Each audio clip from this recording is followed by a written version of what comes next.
ശരിയായ വഴി പോലീസിനെ ഏൽപ്പിക്കുന്ന. പക്ഷേ നമുക്ക് നമ്മുടെ നിലനിൽപ്പും രക്ഷയും കൂടി നോക്കണ്ടേ? അതെ, പോലീസിൽ തിരിച്ചേൽപ്പിച്ച ചിലപ്പോ കള്ളക്കടത്ത് സ്വർണം പുറത്തു കൊണ്ടുവന്ന് മാതൃക കാണിച്ചെന്നും പറഞ്ഞ് വാർത്തയൊക്കെ വരുമായിരിക്കും. പക്ഷേ ആ വാർത്ത കാണാൻ നമ്മൾ ജീവിച്ചിരിപ്പുണ്ടോന്ന് അതുകൂടി ചിന്തിക്കണ്ടേ?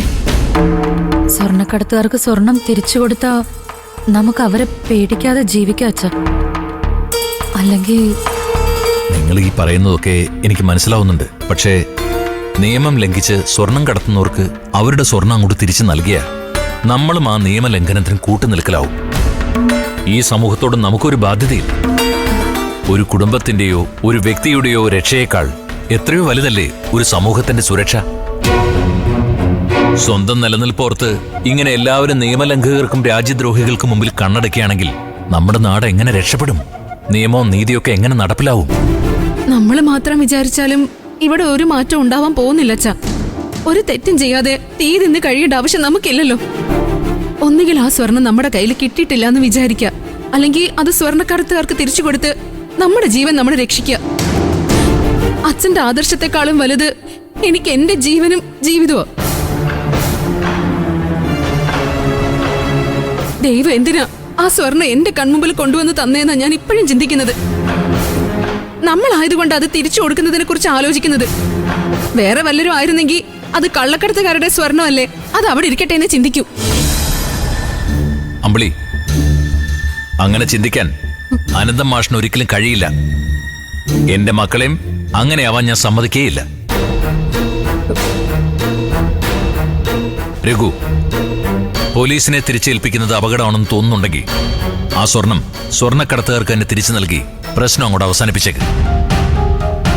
എത്രയും വേഗം അതിനുവേണ്ടി ഏർപ്പാട് ചെയ്ത് ആ സ്വർണം ഈ വീട്ടിൽ നിന്ന് ഒഴിവാക്കിയിരിക്കണം. അമ്മ, അവരെ ബന്ധപ്പെടാനായിട്ട് നമുക്ക് വഴിയൊന്നുമില്ല. ഞാൻ വണ്ടിയായിട്ട് ഇറങ്ങിയാൽ ചിലപ്പോൾ അവരെന്നെ ഫോളോ ചെയ്യുമായിരിക്കും. ആ സമയത്ത് അവർക്ക് പിടികൊടുത്ത് കാര്യം അവതരിപ്പിക്കാനേ പറ്റൂ. രഘു, എങ്ങനെയായാലും കൊള്ളാം. കുടുംബത്തിന് പേരുദോഷം ഉണ്ടാവാതെ എനിക്കിതൊന്ന് ഒഴിവാക്കി കിട്ടിയാൽ മതി.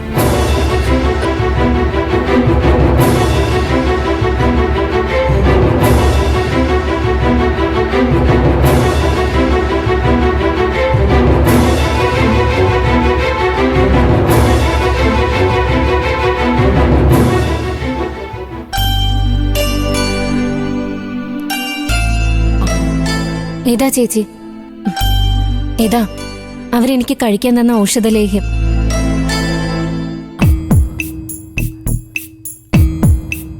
ഇതിന്റെ ഫോട്ടോ എനിക്ക് നീ ഫോണിൽ അയച്ചു തന്നായിരുന്നല്ലോ.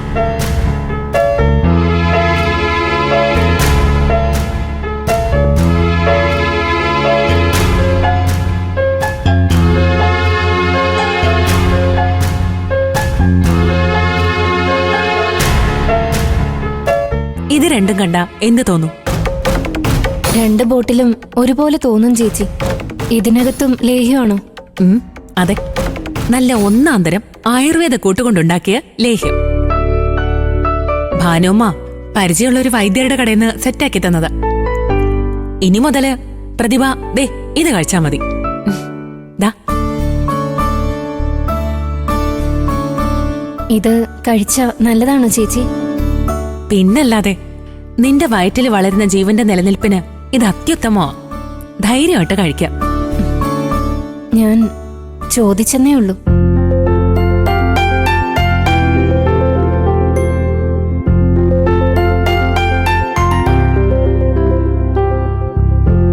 എന്റെയും എന്റെ കുഞ്ഞിന്റെയും രക്ഷയ്ക്ക് വേണ്ടി ദൈവം അയച്ചതാണ് ചേച്ചി. അതെനിക്കറിയാം.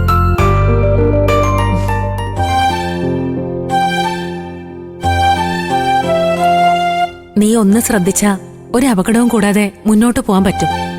എന്തിനും ഞാൻ കൂടെയുണ്ട്. ആ പിന്നെ ചേച്ചി, രാത്രിയില് സത്യേട്ടൻ വന്നിട്ടുണ്ടായിരുന്നു. ആണോ? എന്നിട്ട് അവനോട് നീ ലേഹ്യത്തിന്റെ ഏലസിന്റെ കാര്യമൊക്കെ പറഞ്ഞോ?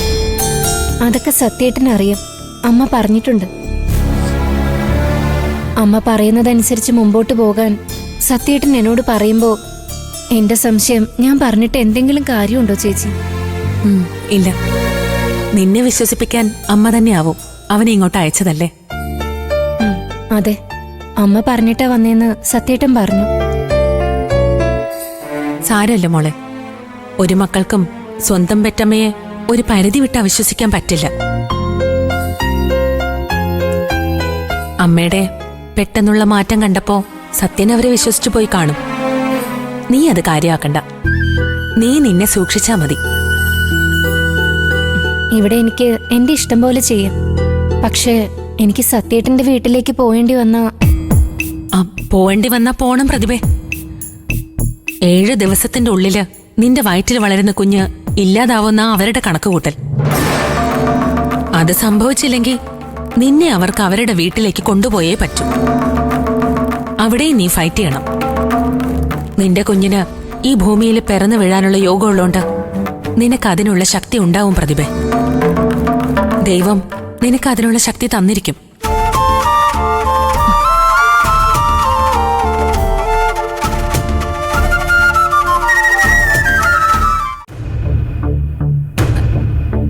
രഘുവേട്ടാ, രഘുവേട്ടാ, രഘുവേട്ടാ, ഇന്ന് ഓട്ടം പോണമെന്ന് നിർബന്ധമുണ്ടോ? ഇന്നിവിടെ കഴിഞ്ഞു പോവാൻ രഘുവേട്ടാ. ഇന്നെന്താ അമ്പിളി പ്രശ്നം? നമ്മളെല്ലാത്തിനും ഒരു പരിഹാരം കണ്ടില്ലേ, പിന്നെന്താ? അതല്ല രഘുവേട്ടാ, എനിക്കെന്തോ ഇന്ന് രഘുവേട്ടൻ പോണ്ടാന്ന് തോന്നുക. എന്റെ ചേച്ചി, അച്ഛൻ വരെ രഘുവേട്ടനോട് ധൈര്യമായിട്ട് ജോലിക്ക് പോയിക്കോളാൻ പറഞ്ഞു. ഇനി ഗുണ്ടകൾ എങ്ങാനും രഘുവേട്ടനെ തടഞ്ഞു നിർത്തുവാണെങ്കിൽ പ്രശ്നം അപ്പൊ തന്നെ പറഞ്ഞു തീർക്കാലോ. അതാ എന്റെ പേടി. രഘുവേട്ടൻ പെട്ടെന്ന് സ്വർണം തിരിച്ചു കൊടുക്കാന്ന് പറയുമ്പോ ഇതുവരെ അത് കയ്യിൽ വെച്ച് പറ്റിച്ചതിന് രഘുവേട്ടനെ അവന്മാര് വല്ലതും ചെയ്താലോ? എന്റെ അമ്പിളി, ആ സ്വർണം എന്റെ കയ്യിലുണ്ടെന്ന് പറഞ്ഞാ പിന്നെ അവന്മാർ എന്നെ തൊടില്ല. എങ്ങനെയെങ്കിലും ആ സ്വർണം തിരിച്ചു കിട്ടാൻ അവന്മാർ ശ്രമിക്കൂ. ആയിക്കോട്ടെ, പക്ഷെ സ്വർണം കയ്യിലുണ്ടെന്ന് പറയാൻ രഘുവേട്ടൻ അങ്ങോട്ട് ചെന്ന് അവരുടെ വരിയിൽ വീണു കൊടുക്കണോ? അവര് വീണ്ടും ഇങ്ങോട്ട് അന്വേഷിച്ചു വരികയാണെങ്കിൽ നമുക്കത് തിരിച്ചു കൊടുത്താ പോരെ രഘുവേട്ട? അല്ല, അത് നമ്മുടെ കയ്യിലുണ്ടെന്ന് അവർക്ക് ഒരു ഉറപ്പില്ലാത്ത സ്ഥിതിക്ക് അവരിനി നമ്മളെ അന്വേഷിച്ച് വന്നില്ലെങ്കിലോ? അവരൊരിക്കലും ഇത് വിട്ടുകളയില്ല അമ്പിളി. ഞാൻ അറിയാതെ ഇപ്പോഴും എന്റെ പുറകെ വരണ്ട്.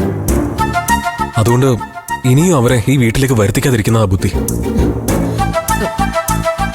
അമ്പിളി, നീ പേടിക്കണ്ട. ഞാൻ അവരുടെ മടയിലേക്ക് കയറി ചെല്ലാനൊന്നും പോകുന്നില്ല. എന്റെ ജോലി ചെയ്യാനാ പോകുന്നേ. അവര് എന്റെ മുന്നിൽ വന്ന് വീണ്ടും ആ സ്വർണത്തെക്കുറിച്ച് ചോദിച്ചാൽ മാത്രമേ ഞാൻ അതിനെക്കുറിച്ച് സംസാരിക്കൂ. അതുപോലെ ശരി, എന്നാ ഞാൻ പോയിട്ട് വരാം.